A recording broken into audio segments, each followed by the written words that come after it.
If you have a loyalty card in your wallet right now, your supermarket already knows your income, your family size, and roughly how much more than the person behind you it thinks you will pay. You cannot see it happening. You will never find out what the store charged the next shopper for the exact same carton of eggs. Because here is the thing nobody says out loud. Your grocery store is not really a grocery store. It is 3 separate businesses stacked on top of each other, and the one you think you understand, the part where they sell you food, is the least profitable of them all. Because on the food itself, a giant like Kroger keeps under 2 cents of every dollar you hand over, less than 1%. It barely makes money selling you food at all. So how does a business that thin become worth tens of billions of dollars? Not at the register, it does it in 3 other businesses running quietly behind the shelves, and you never see a single one of them. By the end of this video, you will see all 3. A shelf that is secretly rented real estate, where brands pay the store like tenants pay a landlord, an advertising company that out-earns all the food in the building combined, and a loyalty card that is really a surveillance machine quietly deciding what price you personally deserve. The food is the bait. Let me show you what the store is actually selling. But none of this is how the grocery store started. For most of the last century, the power ran the other way. The great brands, the Procter & Gamble's of the world, told the grocer what to stock, and the grocer said thank you. Then, through the 1980s and 90s, the grocers merged. In 1980, the 5 biggest chains sold barely a quarter of America's groceries. By the year 2000, they sold nearly 40%. That is not a grocery story. That is a transfer of power. And once a handful of chains got that big, they turned the tables on the brands they used to cower before. They realized they no longer had to beg anyone to fill their shelves. They could charge rent for them. That was the moment the shelf stopped being a place to sell food and quietly became real estate. So start with that shelf, because the shelf is not shelving, it is real estate. And the store is the landlord. When a brand wants its cereal in the store, it does not simply get stocked, it pays. There is an upfront fee just to get through the door and claim a spot, called a slotting fee. Then a separate rent to stay there year after year, then more again for the good positions, the end cap at the front of the aisle, the display by the register, eye level where your gaze lands first cost the most. The bottom shelf, where you have to crouch, cost the least. It works exactly like an apartment building. The penthouse is expensive, the basement is cheap, and every single inch has a price tag you never see. And these prices are not small. Getting one new product onto the shelves of every major chain in the country can cost a brand well over $1 million, sometimes more than 2, before it sells a single unit. Let me show you what that does to a real person. A man named John Gordon started a small sugar-free ice cream company called Clemmy's. To get into one chain, Albertsons, he wrote a check for $30,000. Another chain wanted $110,000 for each flavor, which for 5 flavors was a $500,000 check just to be allowed onto the freezer shelf. He said no to that one. By the time his ice cream reached about 9,000 stores, he estimated he had paid over $1 million in these fees. And it still was not enough. Clemmy's went out of business. But here is the part that turns this from merely expensive into rigged. When a store decides how to arrange an entire category, it often does not decide at all. It hands the job to the single biggest brand in that category and lets that brand draw the map. They call it the category captain. So in the freezer aisle, the company quietly deciding where every tub of ice cream sits, including its competitors, was Nestle, the giant that owns Häagen-Dazs and Dryers and half the freezer. Nestle was the category captain in 22 of the 25 largest chains in the country. And when John Gordon went looking for where his little ice cream had been placed, he found it shoved into a bottom corner, in his words, behind a hinge so you could barely see it.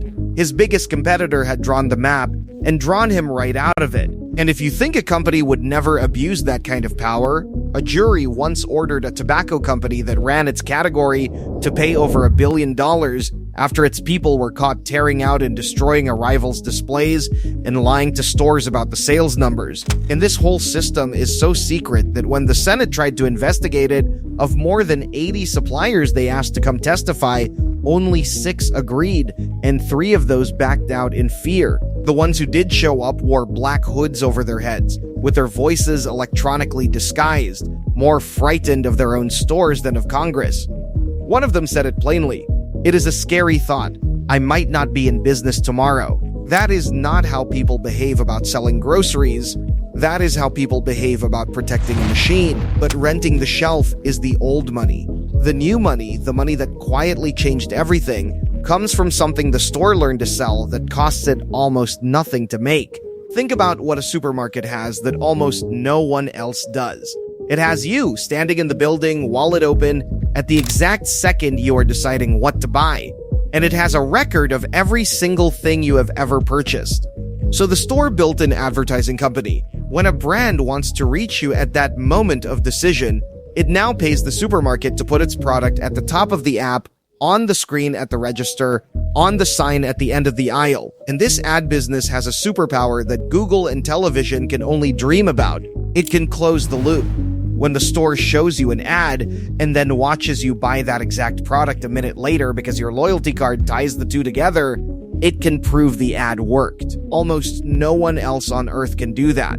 So brands pay enormous sums for it. And because that ad space costs the store almost nothing to create, the money is nearly pure profit, running at margins of 70 to 90%, the kind of number a grocery aisle can only dream of. Amazon proved this first, and its advertising business is now one of the largest on the planet. The grocers followed. Kroger, a company you think of as a place to buy milk, made around $1.5 billion in operating profit from its data and advertising business in a single year. That is larger than the entire company earned selling groceries. The place you go to buy food now makes more profit renting out attention than it makes from all the food in every one of its stores combined. The aisles are just the stage. The advertising is the show. And the newest frontier is the price tag itself.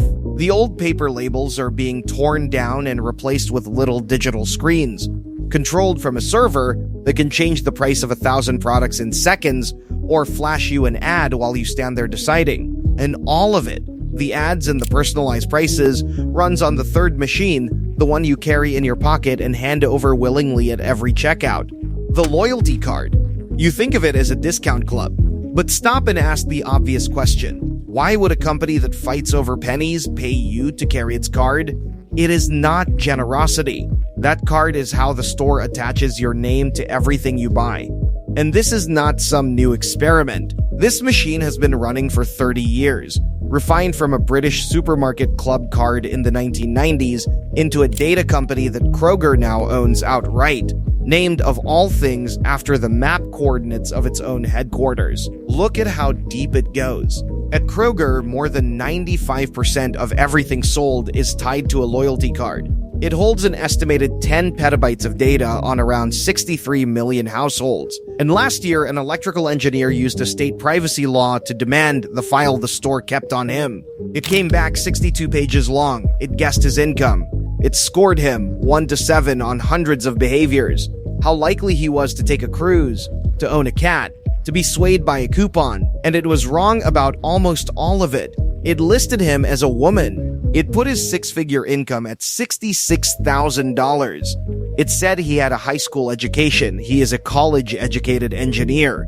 But here is why those wrong guesses actually matter. Buried in that file was a field called an income predictor, and the store uses that guess to decide who you are worth to it, and therefore who gets the best deals.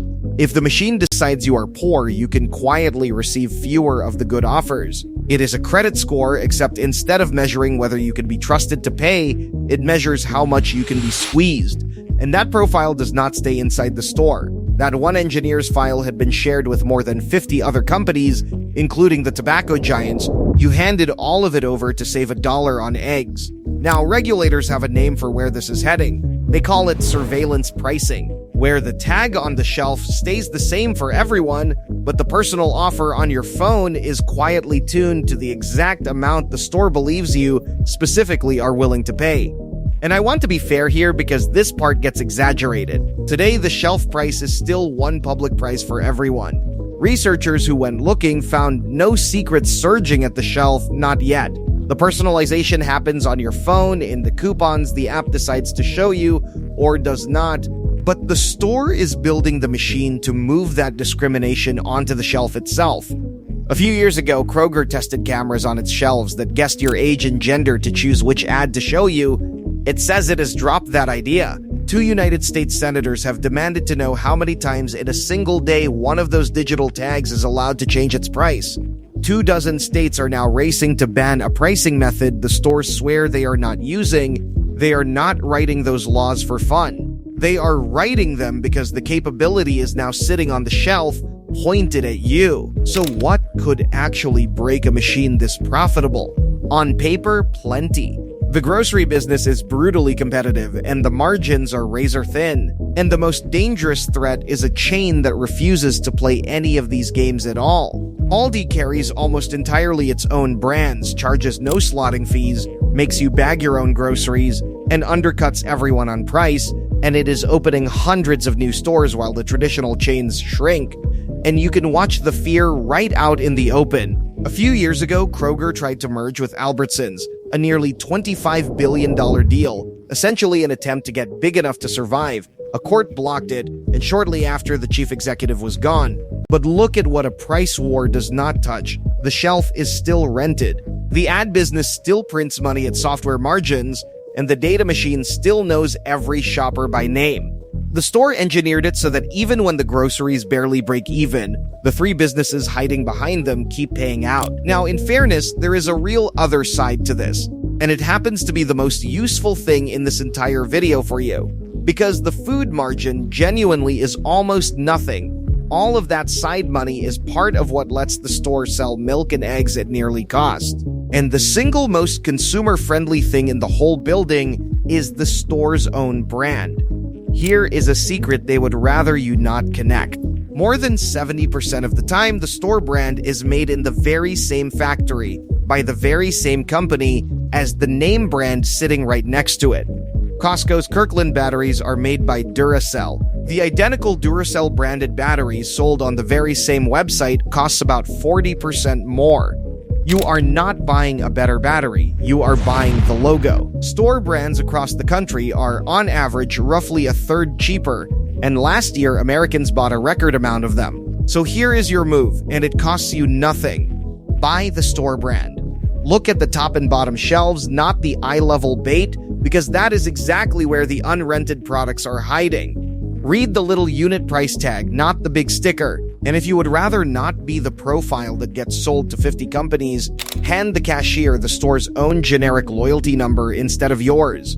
You still get the discount, they just do not get you. So here is the only question that actually matters. Now that you can see all 3 businesses hiding behind the food, what do you actually do? Do you leave the cart at home and refuse to hand over the data that is the entire point? Or do you scan it anyway, take the dollar off the eggs, and tell yourself you are the one getting the deal? Be honest and do one thing for me.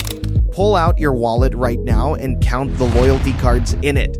That number is how many companies already have a file on you. Tell me the number in the comments. I genuinely want to know.